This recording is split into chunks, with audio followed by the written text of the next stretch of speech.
Hello, I'm Ian, and this is Somerset News Network.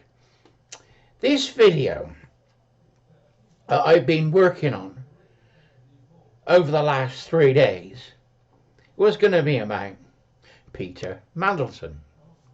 They call him Mandy. He's gay, and he married a Brazilian young lad. Oh, rather odd.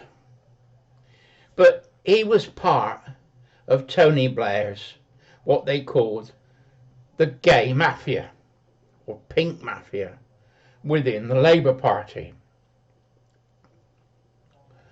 All very odd stuff. Now they said, I just want to do this over and quickly and then we'll get on to Kirk. So what they did was emails were released from Mandelson to Epstein. So now we've got an Epstein link, right? And there's two possible theories about how these emails got out. Mandelson's entourage, his group, are saying that Mandelson had told number 10, they didn't say they told Starmer, they said they told number 10 about the Epstein link, and that was it. Now, two possible scenarios. I don't know which one's right, but I suspect both of them could be. Now, we know that Donald Trump has the Epstein files with the MI5. Not MI5, with the FBI. Now, have they released the information to have a go at Starmer and Mandelson? Because Mandelson is the New York American ambassador, our American ambassador, which is a recipe for disaster to start with. I know. Now, the other theory, so we've got an American link, and it was in the Epstein files.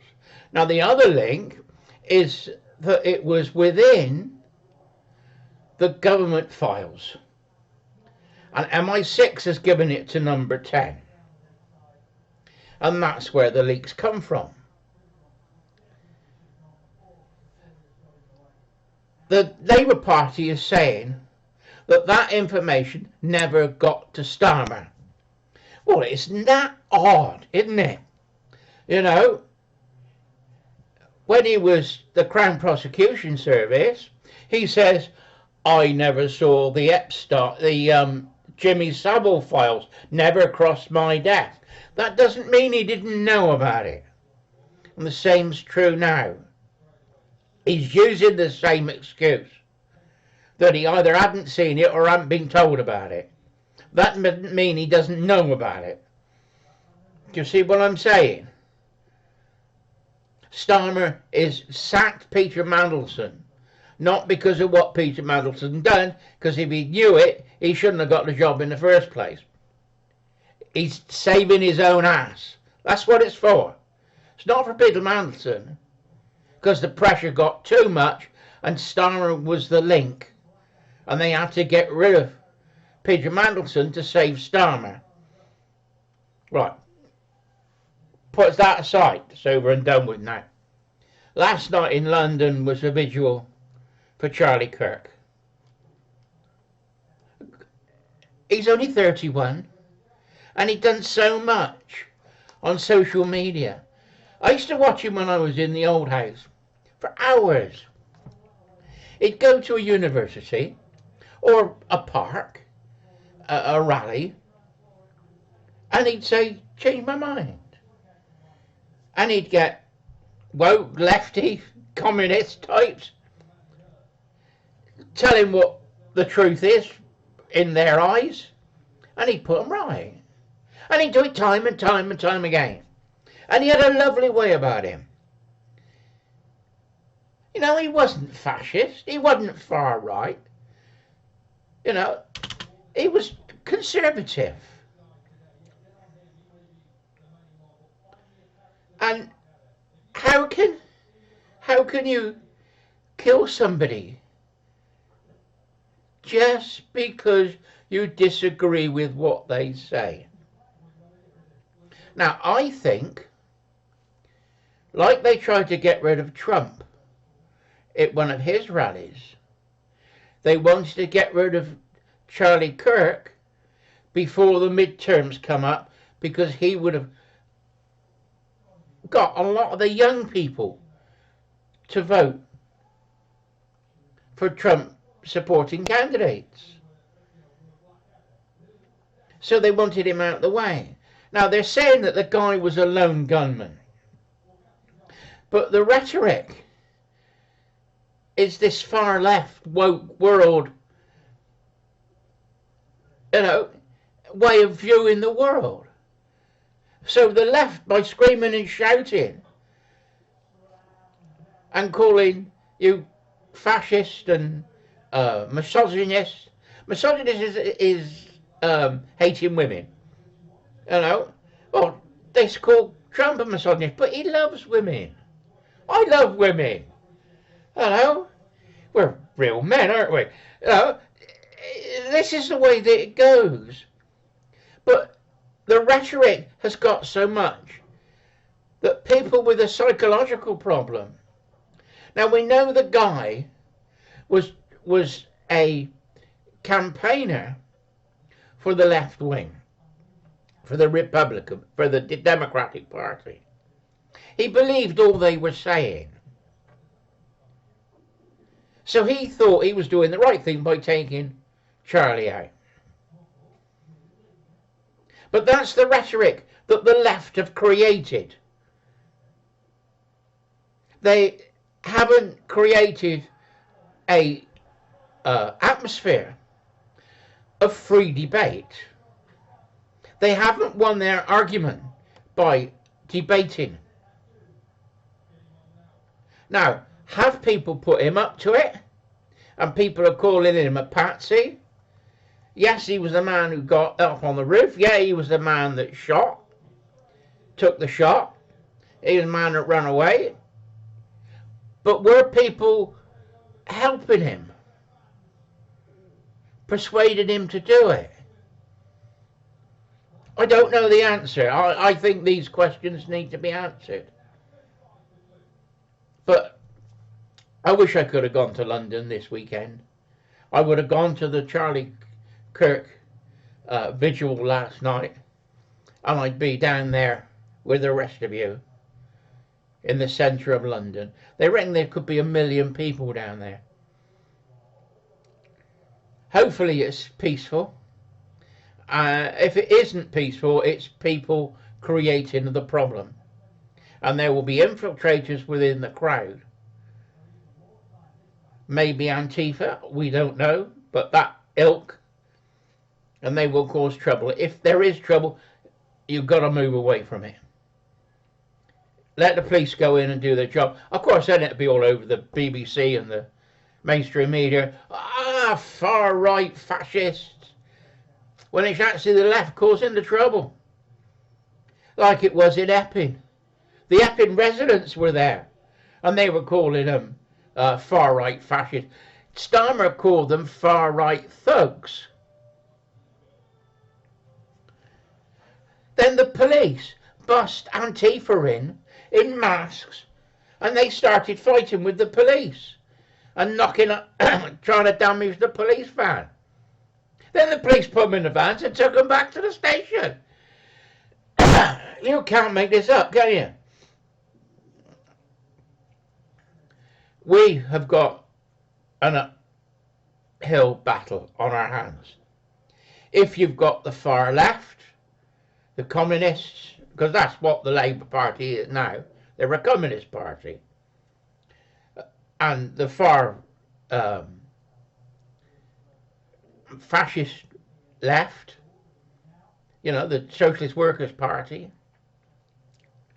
You've got to remember, the Nazis were fascist, weren't they? The Nazi stands for the National Socialist Workers' Party. They were Labour supporters. And that's what we're seeing today. The fascists aren't the middle ground, the ordinary people like us. The fascists are the far left. They're the ones creating the problem. What we've got over the years is the Conservative has... They used to... Let me try and explain this. In politics, you had Tories and Labour. Liberal Democrats were jumping from one side to the other, so we won't worry about them. But the Tories were supposed to be conservative. And for most of the time, they sounded conservative. But the Labour Party was left-wing, and they had some really far left-wing people within their group. Now, allegedly, when Blair took power, he threw the far left out of the Labour Party. I think all they did is just change the coats. They stayed there. They didn't go. They threw a few figureheads out. They got rid of Corbyn because it was obvious he was anti-Jewish. But if you're a communist and you're an activist, you would want to infiltrate the Tory party and go up through the ranks. John Bercow is a prime example. Conservative MP, became a speaker, and then went over to the Labour Party. How many more Conservatives are more left-wing than Conservative? Well, we've got John Major, Cameron, May, Sunak.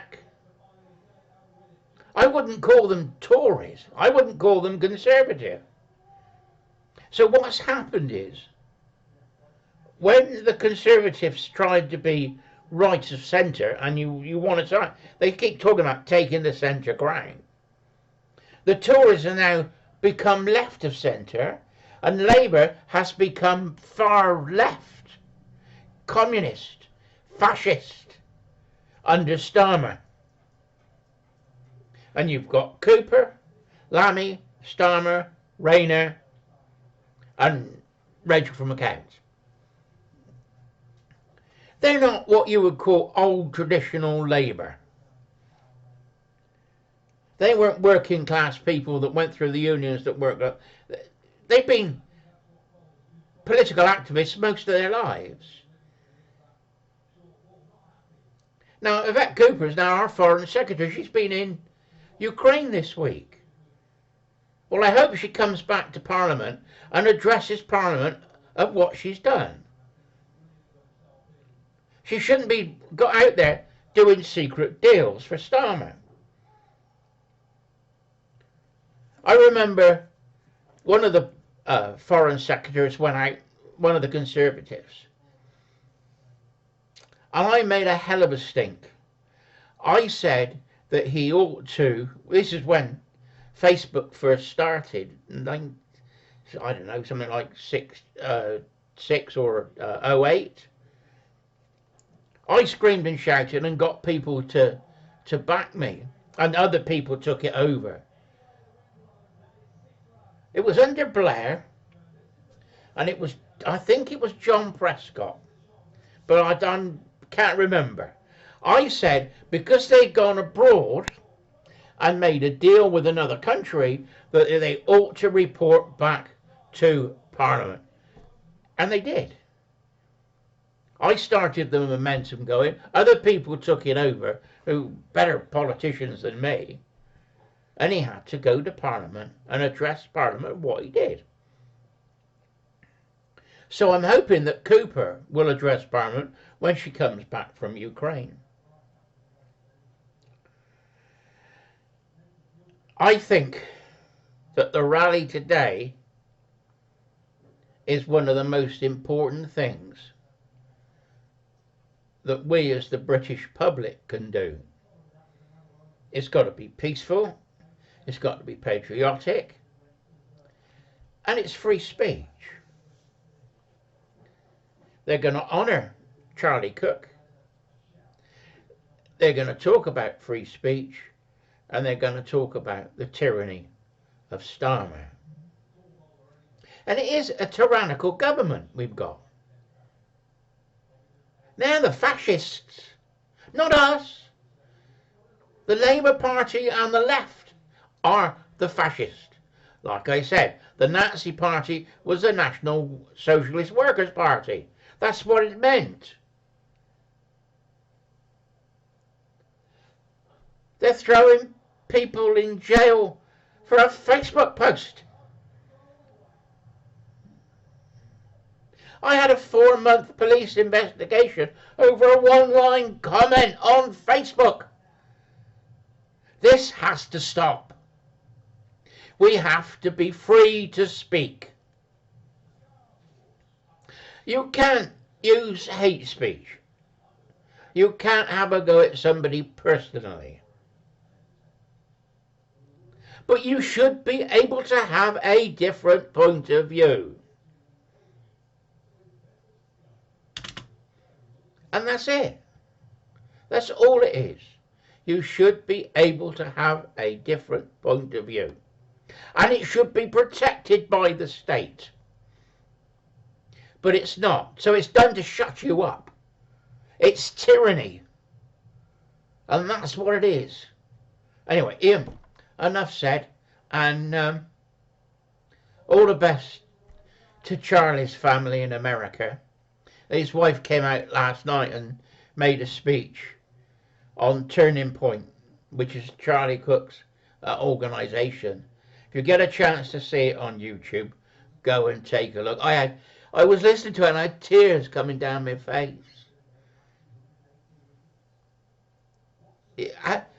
She's got 2 young kids. I think they're 4 and 2. How do you tell them when they're growing up? Their dad was shot because of his political beliefs. I'm not going to cry now. I just think it's so sad. Never should have happened. But it's the left creating the atmosphere to allow it to happen. And that will start happening here too if we don't stop it. Anyway, Ian, Somerset News Network, signing off. Bye-bye for now.